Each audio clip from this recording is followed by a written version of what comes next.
Hello friends, welcome back to channel. और friends, जैसा कि आप लोगों को पता है कि हम लोगों ने सीआरपीसी के द 10 क्वेश्चन शो सीरीज शुरू किया है। उसके नेक्स्ट सेशन में हम लोग आ चुके हैं। आज हम लोग डिस्कस करेंगे क्वेश्चन नंबर 311 से। देखिए, सेक्शन क्वेश्चन 311 जो है उसमें कह रहे हैं कि how many rupees can be ordered as maximum amount for monthly payment for maintenance under section 125 of CrPC 1973। बहुत क्लियर क्वेश्चन है, और क्वेश्चन ये है कि कितना अमाउंट, मैक्सिमम अमाउंट वो क्या होगा जो मंथली पेबल होगा in the matter of maintenance under section 125 of the CrPC. तो let me tell you frankly, यहाँ पर कोई भी अमाउंट सेट नहीं है। कुछ स्टेट्स के अंदर इन्होंने स्टेट अमेंडमेंट करके रखे हैं, but as a general, as a central act, यहाँ पर कोई भी लिमिट फिक्स नहीं है। सो यहाँ पर जो ऑप्शन होगा, ऑप्शन नंबर डी होगा, that is the no limit set, no limit sets. Okay, तो यहाँ पर आप देख सकते हैं यहाँ पर कहाँ से ये इसका जो कनेक्टेड लॉज है सेक्शन 125 में शो कर देता हूँ। सेक्शन 125 के डी के बाद जो आता है मजिस्ट्रेट का जो ऑर्डर है वहाँ पर आ रहा है, at such monthly rate as such magistrate thinks fit. So magistrate को जैसा उचित लगे उतना मंथली रेट अमाउंट फिक्स कर सकता है। तो कोई भी यहाँ बाउंडेशन नहीं कि आपको 5,000 करना है, 500 करना है, 5 लाख करना है। बीएनएसएस में जाएंगे तो सेक्शन 144 हो जाएगा बीएनएसएस का, और यहाँ पर भी सेम प्रोविजन अप्लीकेबल होगा। और यहाँ पर ही मजिस्ट्रेट ही डिसाइड कर पाएंगे कि कितना अमाउंट फिक्स करना है। ओके, अब बढ़ते हैं नेक्स्ट क्वेश्चन की तरफ। Question number 3C12। Under section 125 CrPC, the magistrate of the first class may in certain circumstances order for maintenance of wives, children and parents monthly allowance at such monthly rate। तो यहाँ पर फिर वो ये उसी question को जो पहले था, उसी टॉपिक को दूसरे तरीके से पूछा गया है। तो ये आपके लिए प्लस पॉइंट है कि आपको एक टॉपिक है, एक सेक्शन है, उससे कितने तरीके से क्वेश्चन पूछे जा सकते हैं। किसी भी मेथड से अगर क्वेश्चन पूछे जाए तो आप आंसर बनाने में सक्षम है। तो यहाँ पर हम लोग बात करेंगे option number A, not exceeding 500 rupees in the whole, not exceeding 2,500 rupees in the whole, as such magistrate thinks fit. अभी जस्ट मैंने आपको दिखाया था as such magistrate thinks fit वाला ऑप्शन, तो वही ऑप्शन यहाँ पर भी सही हो जाएगा। ओके, तो सीआरपीसी में सेक्शन 125, बीएनएसएस में section 144 of the BNSS. Okay, now moving to the next question number 313। Which of the following is true of the right to receive maintenance under section 125 of the CRPC? So वो true पूछ रहा है, तो यहाँ पर answer आएगा it is purely a personal right created by an order of criminal court, number one. Number two, there is no charge created on property by the order of maintenance, ये भी सही बात है।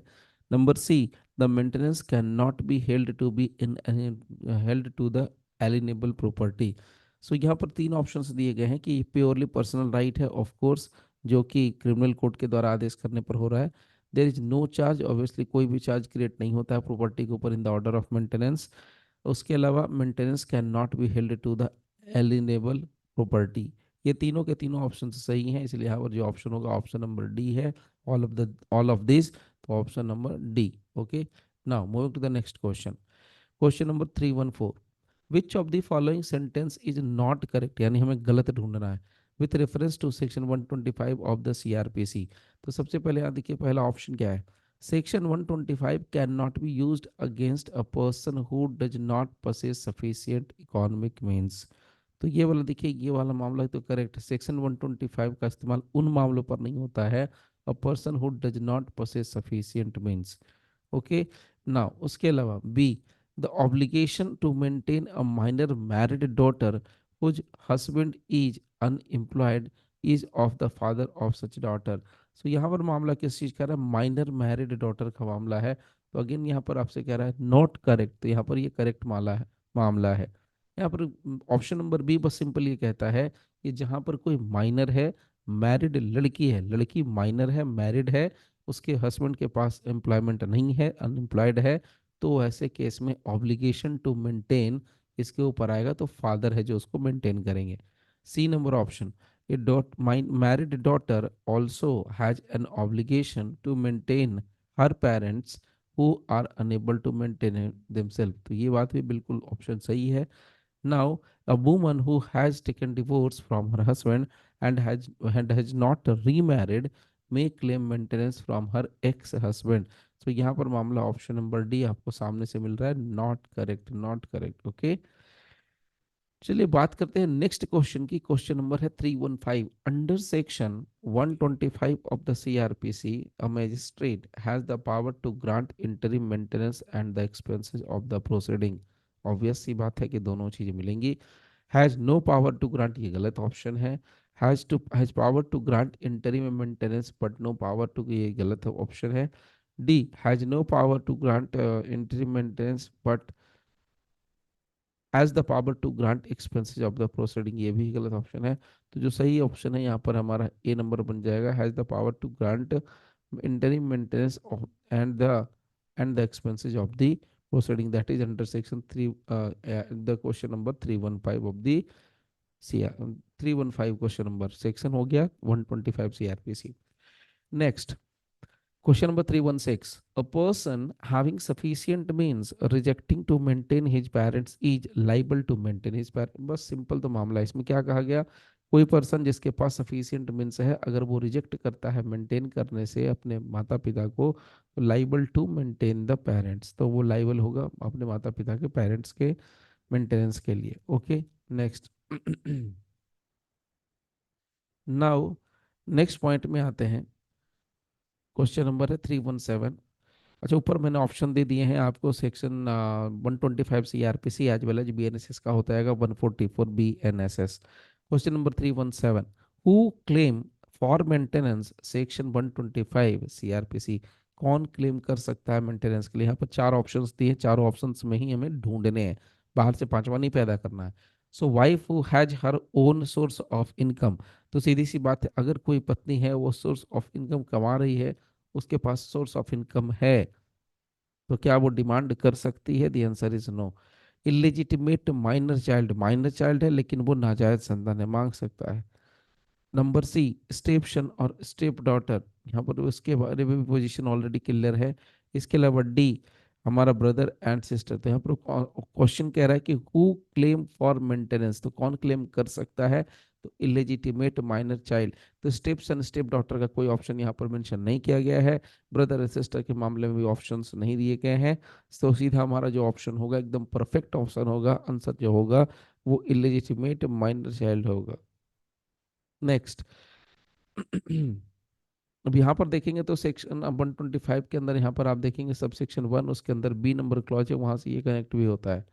उसी तरीके से बीएनएसएस में जाएंगे तो सेक्शन 144 है, उसके अलावा यहाँ पर 1 है, उसका बी है। Okay, now moving to the next question.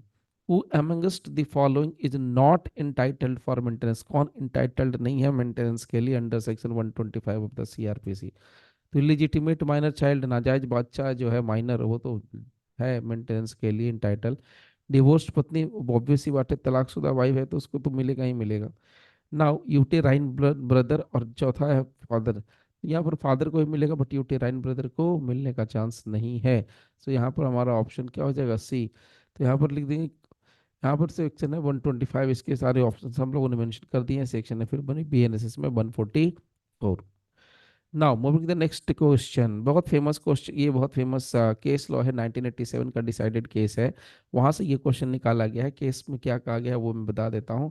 यहाँ सिंपल ये पूछ रहे हैं कि वो कौन सा केस था जिसमें ये कहा गया था कि जो मैरिड डॉटर है, अगर उसके पास इंडिपेंडेंट सफिशिएंट इनकम है, then she is liable to maintain her father और mother under section 125 of the CrPC.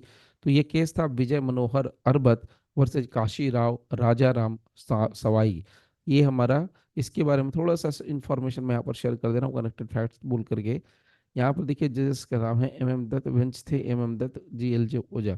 Petitioner petitioner हैं डॉक्टर मिसेज विजय मनोहर अरबत, और यहाँ पर रिस्पोंडेंट है काशी राव राजा राम सवाई एंड अदर्स।